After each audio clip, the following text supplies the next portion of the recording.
मनुष्य की सबसे बेशकीमती खोजों में से एक ये भी है कि उसने अपने दिमाग के कार्य करने के तरीके के बारे में बहुत कुछ सही से पता लगा लिया है। मनुष्य का दिमाग कॉन्शियस और सबकॉन्शियस में बटा होता है। इसमें सबकॉन्शियस माइंड की कार्यप्रणाली बहुत महत्वपूर्ण है। अगर इसे सही से रीप्रोग्राम कर लिया जाए तो जीवन में कोई भी कार्य बहुत ही आसान हो जाता है।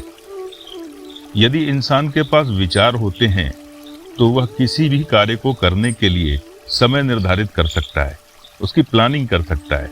लेकिन यदि उसके पास सिर्फ इमोशन है तो इमोशन उसे तुरंत एक्शन लेने के लिए मजबूर कर देते हैं, जबकि यह इमोशन इंसान के सबकॉन्शियस द्वारा ही संचालित किए जाते हैं। नमस्कार साथियों, मैं सिद्धार्थ, आपका लाइफ कोच। मुक्ति सूत्र चैनल पर आपका हृदय से स्वागत करता हूं। अगर आप हमारे चैनल पर पहली बार आए हैं तो प्लीज चैनल को सब्सक्राइब करें और अपने प्रश्नों के लिए हमें कमेंट करें। यदि यह वीडियो पसंद आए तो लाइक और शेयर जरूर करें। तो चलिए आज का वीडियो शुरू करते हैं। आज के वीडियो में हम आपको कॉन्शियस और सबकॉन्शियस माइंड मतलब चेतन और अवचेतन मस्तिष्क के विषय में महत्वपूर्ण जानकारी देंगे। कम समय में छोटा सा वीडियो है, ध्यान तक देखिएगा, अंत तक देखिएगा, स्किप मत कीजिएगा। बहुत महत्वपूर्ण जानकारी और बहुत फायदा होगा आपका। आप स्वयं से सवाल कभी पूछिए कि क्या आप वह जीवन जी रहे हैं जो आप हमेशा से चाहते थे, या आप यथास्थिति में रह गए हैं। यदि आप जानते हैं कि आप अपनी पूरी क्षमता तक नहीं पहुंचे हैं तो अभी भी बहुत देर नहीं हुई है। आप अपने दिमाग को फिर से प्रोग्राम कर सकते हैं ताकि आपको एक ऐसा जीवन डिजाइन करने के लिए फोकस और दृढ़ संकल्प मिल सके जो आपको पूर्णता, खुशी और जुनून देता है।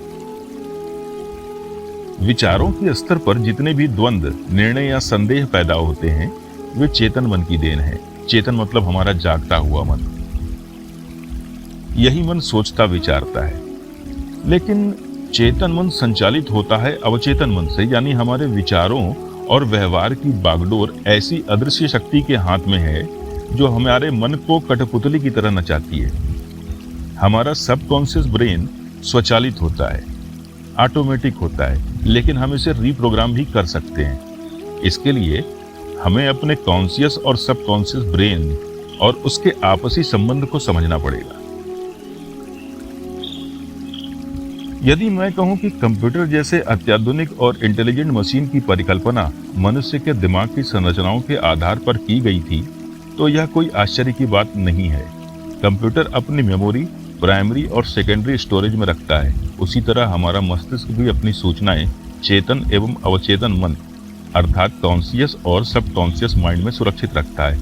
हालांकि मनुष्य के ब्रेन का 10% भाग ही कॉन्शियस है, बाकी 90% भाग सबकॉन्शियस है। इसके साथ ही कॉन्शियस माइंड सो जाता है, उसे आराम चाहिए, जबकि सबकॉन्शियस माइंड हमेशा जागता रहता है, काम करता रहता है। हमारी सभी याददाश्त क्षमताएं, अनुभव, टैलेंट, बुद्धिजीविता, सपने, सब कुछ हमारे सबकॉन्शियस ब्रेन की सक्रियता की वजह से ही होती है। संत कबीरदास जी का दोहा है, करत करत अभ्यास ते जड़मति होत सुजान, रसरी आवत जात है सिल पर पड़त निशान। जिसका भावार्थ है, अभ्यास करने से किसी भी ज्ञान को साधा जा सकता है। असल में अभ्यास कुछ अलग नहीं, बस हमारे सबकॉन्शियस माइंड को रीप्रोग्राम करने की कला है। इस कार्यक्रम में हम आपको बताएंगे कि सबकॉन्शियस प्रोग्राम को रीप्रोग्राम कैसे किया जाता है, इसलिए वीडियो के अंत तक बने रहें। मनुष्य के कॉन्शियस माइंड में प्रोसेस होने वाली सूचनाएं सबकॉन्शियस माइंड में सुरक्षित हो जाती हैं, जो बाद में अनुभव की तरह सामने आती हैं। हम किसी नए व्यक्ति से मिलते हैं और उसका नाम जानते हैं। अगर हम उससे बार बार नहीं मिलते तो उसका नाम भूल जाते हैं, लेकिन हम जिससे बार बार मिलते हैं उसका नाम हमें याद हो जाता है, क्योंकि उस व्यक्ति का परिचय हमारे सबकॉन्शियस दिमाग में सुरक्षित हो जाता है। कभी कभी किसी व्यक्ति का गलत व्यवहार हमारे सबकॉन्शियस माइंड में नकारात्मक सूचनाएं सुरक्षित कर देता है, जिसकी वजह से हम उस व्यक्ति के लिए पूर्वाग्रह से ग्रसित हो जाते हैं। सबकॉन्शियस माइंड को रीप्रोग्राम करने का अर्थ हुआ अपने सबकॉन्शियस माइंड से नकारात्मक सूचनाओं को हटाकर उन्हें नई सूचनाओं में बदल देना। साथियों, 5 ऐसे तरीके हैं जिसकी वजह से हमारा सबकॉन्शियस माइंड रीप्रोग्राम हो सकता है, जिसमें पहला तरीका है लॉजिकल तरीके से सबकॉन्शियस माइंड को रीप्रोग्राम करना, मतलब खुद को समझा बुझाकर अपने अवचेतन मन को रीप्रोग्राम करने का तरीका। हालांकि यह तरीका बहुत ज़्यादा सफल नहीं है, क्योंकि जब हम किसी व्यक्ति के दिमाग में कोई नकारात्मक बात बहुत गहरे बैठ गई है तो उसे समझा बुझाकर सकारात्मक करना थोड़ा कठिन होता है। दूसरा तरीका होता है अथॉरिटी का। अथॉरिटी द्वारा अवचेतन मन को रीप्रोग्राम करना। जब कोई आधिकारिक व्यक्ति द्वारा कोई आदेश दिया जाता है तो वह बात उस व्यक्ति के नीचे काम करने वाले लोगों के सबकॉन्शियस दिमाग में तुरंत चली जाती है। या फिर कहें, किसी बीमार व्यक्ति को डॉक्टर ने कह दिया कि शराब पीने से तुम्हारे लीवर में बहुत ज़्यादा टेंशन हो जाएगा और तुम्हारी जान को खतरा है। ऐसे में ये बात तुरंत व्यक्ति के सबकॉन्शियस दिमाग में सुरक्षित हो जाती है और उसके शराब की लत अचानक छूट जाती है।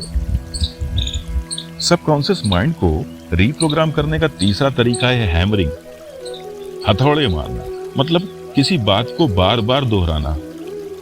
यहाँ पर हम एफर्मेशन का उदाहरण ले सकते हैं। अवचेतन मन को रीप्रोग्राम करने के लिए सबसे बेहतर तरीका है। हालांकि इसमें समय लगता है, लेकिन इस तरह से रीप्रोग्राम किया हुआ अवचेतन मन अधिक प्रभावशाली तरीके से कार्य करना सीख जाता है। व्यक्ति का सबकॉन्शियस इमोशन की वजह से भी रीप्रोग्राम हो जाता है। जैसे कोई किसी का दिल तोड़कर चला गया, कोई किसी को छोड़कर चला गया, किसी का बहुत ज्यादा स्नेह था, प्रेम था और वो चला गया और उसके आने की अब फिर कोई उम्मीद नहीं, उसके मिलने की कोई उम्मीद नहीं, तो दिल बैठ सा जाता है, एक अकेलापन सा आ जाता है। ऐसे में हम खुद को समझाते समझाते, लोग समझाते रहते हैं, लेकिन बहुत समय लग जाता है इंसान को उबरने में। ये सिर्फ हमारे सबकॉन्शियस के रीप्रोग्राम होने की वजह से हुआ। हमारे सबकॉन्शियस में बैठ गया कि मेरा वो अमुक साथी अब मेरे पास नहीं आएगा, और वो अकेलापन उसकी बीमारी की वजह बन गया। सबकॉन्शियस माइंड को रीप्रोग्राम करने के लिए अंतिम तरीका है हिप्नोटिज्म, मतलब सम्मोहन के द्वारा। जिन्हें सम्मोहन करना आता है उसके पास किसी बीमार व्यक्ति को ले जाते हैं, जिसको कुछ सपने आते हैं या फिर उसको डराते हैं, या फिर उसको याद बहुत किसी की आती है, या वो बहुत अकेलापन महसूस करता है। ऐसे लोगों के साथ हिप्नोटिज्म करने वाले लोग जो है हिप्नोटिज्म करते हैं और उसके अवचेतन मन को रीप्रोग्राम कर देते हैं, जिसकी वजह से उसके मन को शांति मिलती है। साथियों, कोई भी व्यक्ति अपने सबकॉन्शियस माइंड को रीप्रोग्राम करके अपने जीवन को आश्चर्यजनक तरीके से बदल सकता है।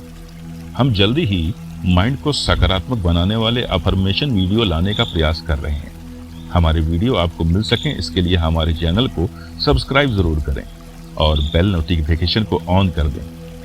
हमारा आज का ये वीडियो आपको कैसा लगा कमेंट करके हमें ज़रूर बताएं। पसंद आए तो लाइक और शेयर भी करें। हमारी आज के कार्यक्रम में बस इतना ही है। महादेव। हरे कृष्णा।